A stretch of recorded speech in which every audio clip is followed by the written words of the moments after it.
In front of me is IGET Smart L203, and let me show you how to activate touch sounds on this device.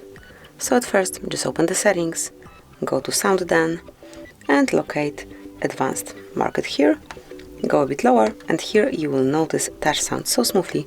Click to activate them from now on. Okay, I think we have the silent mode on, however from now on, okay, so not here, just here.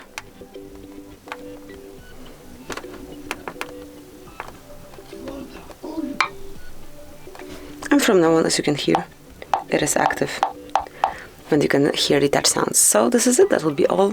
Thank you for watching. Please subscribe our channel and leave the thumbs up.